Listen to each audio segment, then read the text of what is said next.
Welcome you guys to the heart rate zones. So are you in the right zone? So this is going to refer to you when you guys are exercising. Sometimes you're going to hear them referring to your heart rate zone.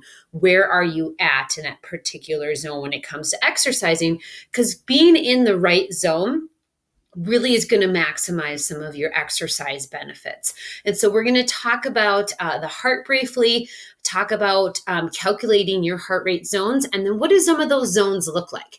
You're going to get an opportunity to practice looking at what that should be for you guys. How does that feel? Because it's going to be different for each individual. So quickly, briefly on the heart, we know it's the most important muscle in our body. It delivers all of our oxygen throughout our body. We learned in our muscle unit that it is made up specifically of our cardiac muscle, and it actually becomes stronger. So the more that you work your heart, the stronger that muscle becomes, just like any other muscles in your body.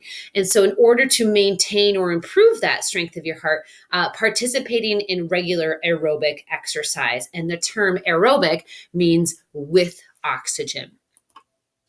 So we typically apply the FIT principle when it comes to working out. We worked on this when you guys did your goals in our program development. You guys came up with some kind of FIT principle that you've been working towards the last 6-7 weeks or so. So FIT, remember, stands for frequency, intensity, time, and type. So frequency, how often are you working out? So it should be at least 3 days a week. How hard are you doing it? So are you within that personal heart rate zone that we're going to be calculating? How long are you doing the stuff for? So at least 30 minutes, upwards of 60 minutes, 3 days a week. And then what kind? So all sorts of different activities that you can be doing in order for you to be physically active. So are you meeting some of those aerobic guidelines? Are you hitting some of those zones? If not, there's things that you can do to improve it. So what is your heart rate? Your heart rate is the number of times your heart beats per minute. You see that as BPM, or beats per minute. We also call that your pulse. And you know that you can take your pulse on your wrist. You can take your pulse on your neck. There is also a pulse down by your groin area, and you've got other ones in your legs. So there's many different places that you can take your pulse. Probably the most common is going to be the radial on your wrist and the carotid up by your neck. Normal heart rate varies from person to person, but knowing yours is a really important gauge of how healthy you are. So all of you have your own heart rate monitor. And if you go into the Polar Heart Rate app, you should be able to take a look at what is your resting heart rate, or RHR. So that is your body being able, or your heart being able to pump the lowest amount of blood while the body is at rest. Meaning, probably the first time you wake up in the morning is a good time to check your resting heart rate. Your body isn't doing anything and it doesn't have to work very hard.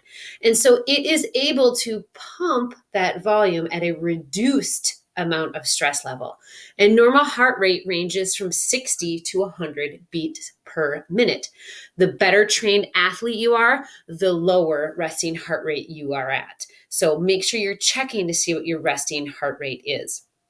And here's a couple ways that you can do that. Talked about getting your pulse. There's your carotid up here, your radial on your wrist, or you can use one of the fitness trackers that you either own or that I provided with you. So what is your maximum heart rate? So we learned about resting, but maximum heart rate is when the heart is working at its absolute maximum. Would be your maximum heart rate. And this is actually based on age. So in order to calculate your maximum heart rate, you're going to take 220 minus your age. And so all of you guys in this class should be above 200. Me, I'm obviously below 200 because I am more than 20 years of age. But this, along with your resting heart rate, allows you to pretty much get zones. Okay, we'll talk about the zones next here.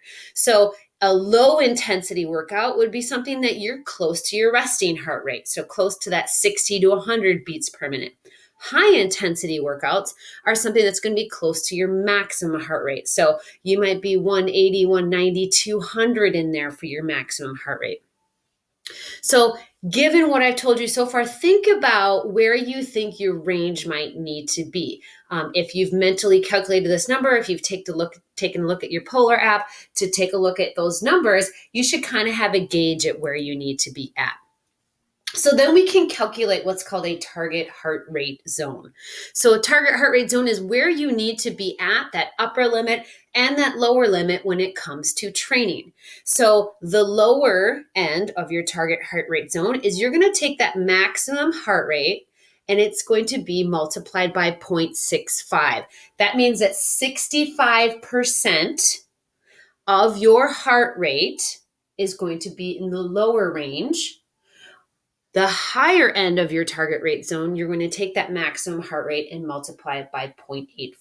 So that'll give you a zone that you need to be at in order to be working in. And this number is going to be really beneficial for you guys to calculate because I've got 2 activities coming up.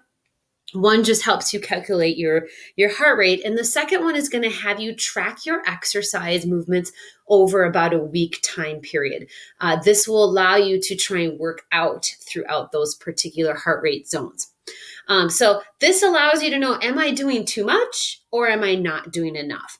And it also gives you a good indicator of your physical health. But we know that everybody is different and everybody's body responds differently. So your friend's maximum heart rate might be different than yours because maybe they're a better athlete than you, or maybe you're a better athlete than them. So that's going to vary from individual to individual.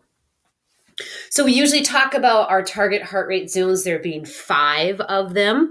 And so if we look on the left-hand side here, levels 4 and 5, that's our maximum performance. You're a top athlete if you're reaching some of these levels.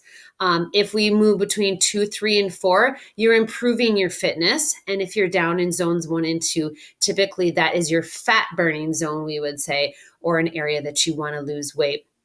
Some of you guys might have heart tracking devices that will actually tell you as you're working out whether or not you are in a fat burning zone or whether you're in a cardiovascular zone. So 5 different levels, and you can see they all have different names and they all have different percentages. Now, you're going to find that these graphs are going to vary depending on where you pull them up. This is just kind of a sample one that I was giving you guys to get an idea. So we're going to go through each one. So level 5 is anaerobic. The term anaerobic means without oxygen.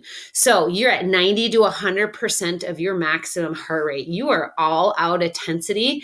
You cannot hold a conversation with anyone, and you can only maintain this for less than 30 seconds, less than a minute. So we talk about it. It's for athletes only, short bouts of it. You're usually reaching your maximum performance and speed. So you're trying to go as fast as you can for as long as you can, but you peter out after a while because it's without oxygen. Level 4 here is called the threshold zone. So if you take any classes, you might get instructors or you might get people that will say, we're trying to reach our anaerobic threshold or your AT or your maximum AT. That is the line between zone 4 and zone 5. When you go anaerobic and you go to that point without oxygen. So that's why we call this your threshold zone. Sometimes you can feel yourself if you're a really trained athlete and you spent time zone training, you can actually feel yourself move over from zone 4 to zone 5. And so people who are in this are usually developing a lot of stuff. They're trying to hit that maximum performance, short periods of time, just like the other one. You don't want to be operating in this zone if you're trying to lose weight, because when you're up in this anaerobic threshold, all you're doing is burning your carbohydrates and burning your sugar. So you're not spending any time in that low zone. Zone 3 is your aerobic zone. So aerobic means with oxygen. So 70 to 80% of your maximum. And that one, you're improving basically your overall aerobic fitness. So your heart is going to be working. You can usually maintain this for a longer period of time. And this is you're feeling pretty good at this point. Your blood vessels are dilating. Your lungs are working really well. Your heart is becoming stronger. And you can usually sustain this. I mean, if you're going out for a run, you can hang out in this area for a while. Sometimes you might feel that burning sensation in your muscles that tell you to quit, and that might be a buildup of lactic acid occurring in there. Zone 2 is your endurance zone. So that if you're a marathon runner or something like that, you can maintain this for quite a long time. And so you're going to dabble in burning some of your fats at this point, in addition to your carbohydrates. And so to burn more total calories, you have to then spend more time in this zone. So that's why we call it the endurance zone. So you're going for a longer period of time. Zone 1, the last one, is our recovery zone.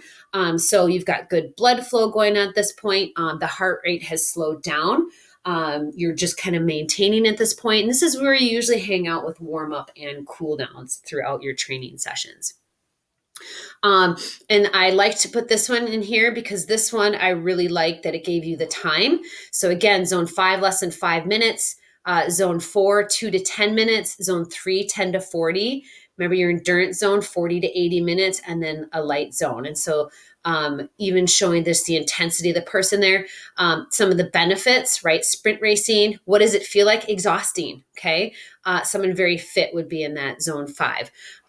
Zone 4, you're going to get some heavy breathing. Your muscles are going to start to fatigue, and it's usually for short exercises.